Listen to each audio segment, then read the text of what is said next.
Pertama-tama gue mau bilang gue respect banget dengan apa yang lo buat. Mendengar cerita lo tentang apa yang lo lihat dan yang lo alami di Papua, membuat gue makin melek betapa tertinggalnya Papua saat ini.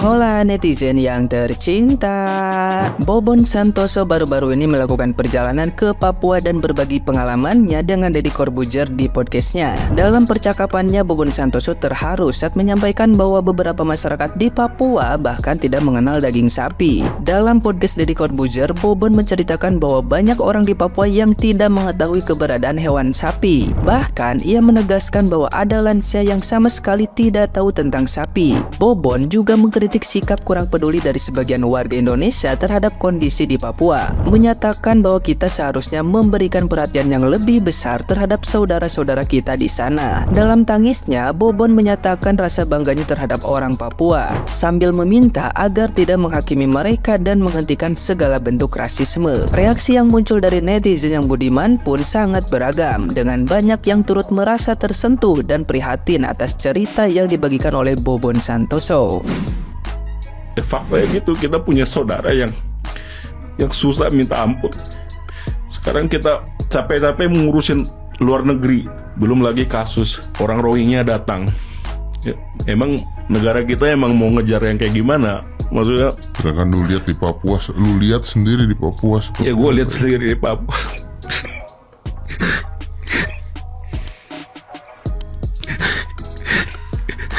Kalau hari ini gue nangis, gue juga bangga. Nangis buat orang Papua, gue juga bangga.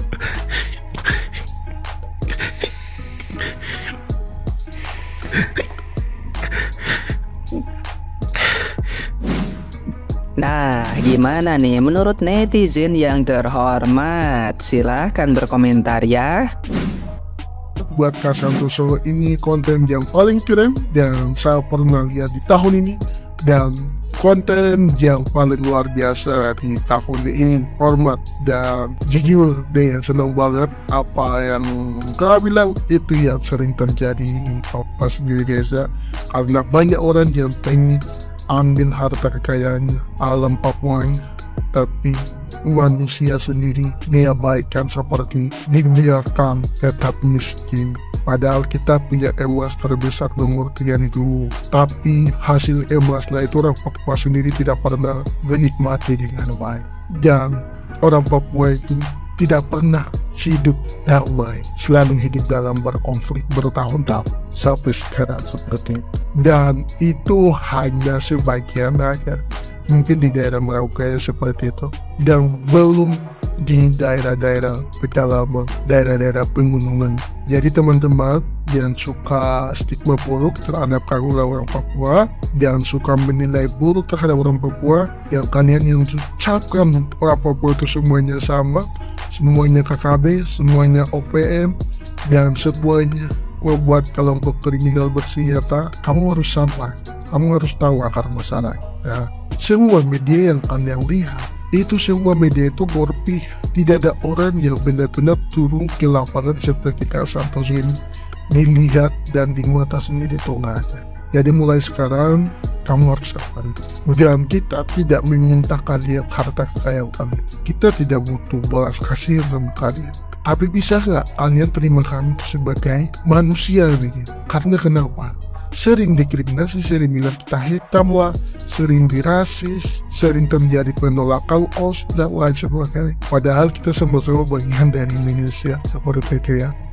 Jadi ya saya harap lewat konten ini banyak orang yang bisa sadar dan bisa terinspirasi juga buat teman-teman dan lain sebagainya. Salam dari Papua Benar, dan kita terus doakan supaya Papua cepat pulih dan damai seperti itu. Salam hormat, Tuhan berkati buat Kak Santoso. Kok bisa ya? Baru-baru ini muncul di FYP gue tentang Bobon Santoso yang bikin misi kuali merah putih di Papua. Pertama-tama gue mau bilang gue respect banget dengan apa yang lu buat. Lu mau meluangkan waktu, tenaga, pikiran, dana yang gak kecil untuk melayani orang-orang di luar sana. Khususnya untuk di tanah Papua. Mendengar cerita lu tentang apa yang lu lihat dan yang lu alami di Papua, membuat gue makin melek betapa tertinggalnya Papua saat ini. Seperti yang lu bilang, Papua itu berdiri di atas emas, tapi berjalan tanpa alas. Respect banget buat pemerintah yang udah berupaya juga untuk pengembangan Papua. Semoga dengan melihat video apa yang lu buat di Papua, banyak pihak yang mau ikut terlibat dalam pengembangan Papua. Papua itu Indonesia, Papua itu ketumpung saudara. Tuhan berkati misi lo, Tuhan berkati kehidupan lo. Respect.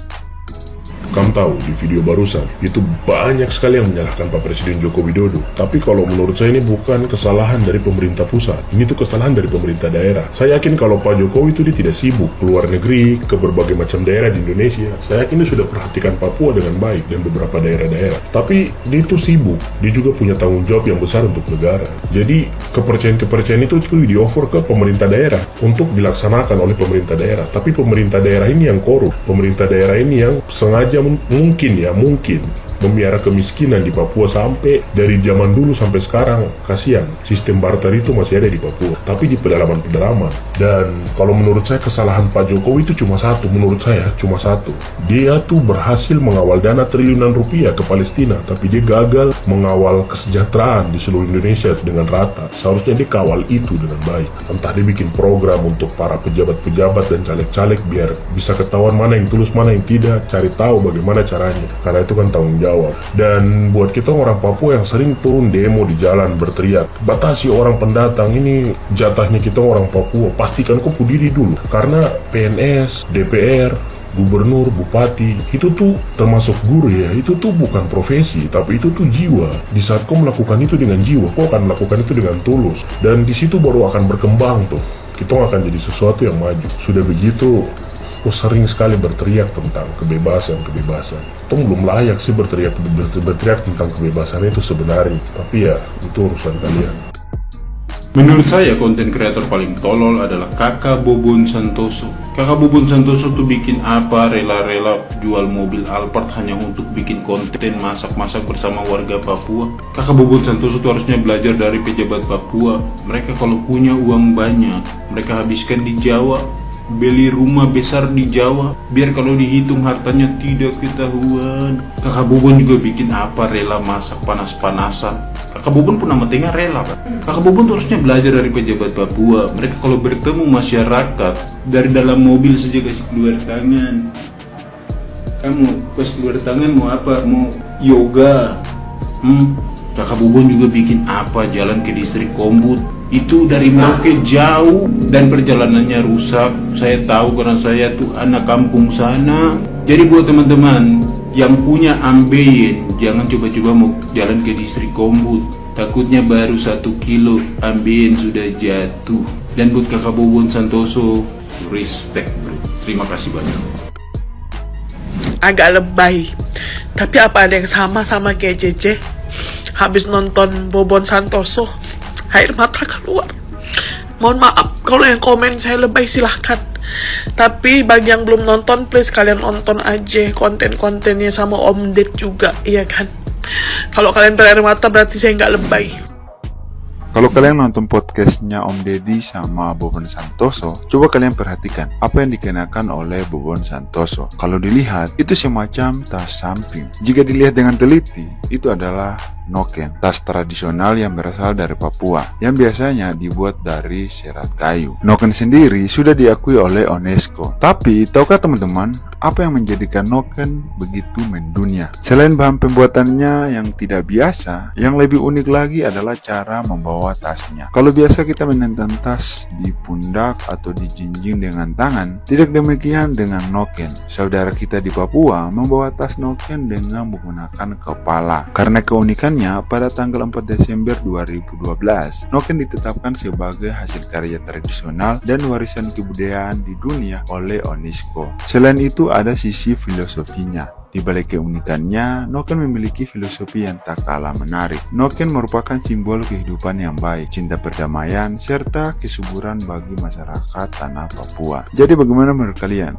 Jika kalian berlibur ke tanah Papua, jangan lupa pulang bawa oleh-oleh.